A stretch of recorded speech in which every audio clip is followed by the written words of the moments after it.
Ian Sachs is our New York Jets reporter for 104.5 The Team, your home for New York sports. Ian is at every Jets game at MetLife Stadium. Ian, you were there for this one last night that got off to a sluggish start. The Jets were down 22-3 at one point. When you talked to Todd Bowles after the game, what did he give the credit for such a slow start? He looked at it and he said, we just didn't make enough plays. And one of the quotes that really stuck out to me is he said, you lose games for a reason. We lost because of the turnover battle. So you see that turnover is obviously a big thing in this game. The Jets turning the ball over 4 times by the end of the night. And Ryan Fitzpatrick, after the game, saying, you can put the blame on me. We had so many opportunities. He just didn't make a lot of the right reads. The game was a little too fast for him in the first half. Slowed down a little bit in the second half. And then you see that the Jets made a comeback, but it was just too little too late. Yeah, when you speak of that comeback, there was a feeling, at least for me, that they were actually going to make it all the way back. The way that the momentum shift, when they fell down 22-3, the fans started to boo. The stadium was all blues. The press box, one guy sitting right behind me said, this is turning into a disaster. And the Jets then turned it around, got two scores, and then they got the gift of a lifetime. The botched punt got them to the 13 first down there. Then they pick up 8 yards. I seriously thought that they were going to make that comeback with 5 minutes left and take the lead. But then, of course, the next 3 plays didn't gain any yardage, actually went backwards. Bills take over on downs, and that pretty much sealed the Jets' fate. On those 3 plays, did Todd Bowles talk about one or any of those that he'd like to have back? He said that there was really no question about them going for it on 4th down. Didn't want to have to kick a field goal because then, say, if you do get those 3 points, you're still down by 2. That was his main message, and that would mean that then with about 3 minutes left, they'd have to stop the Bills, use their timeouts, get the ball back, and still need another field goal.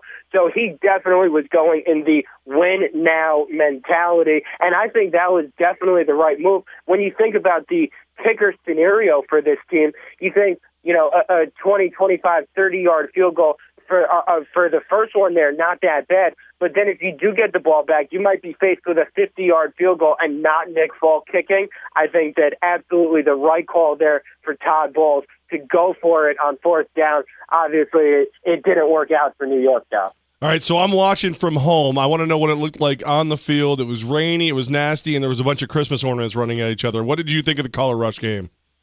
I loved it. I absolutely loved it. I think that both uniforms really were bright. Obviously, a big thing coming out with people being red and green colorblind. But personally, I'm not colorblind, and I think that it was a very good. I think the Jets uniforms in particular, that shade of green, I loved it. Ian Sachs, our 104.5 The Team New York Jets reporter. So much made is about Rex Ryan and how victorious and how much it feels, how good he feels to win this game.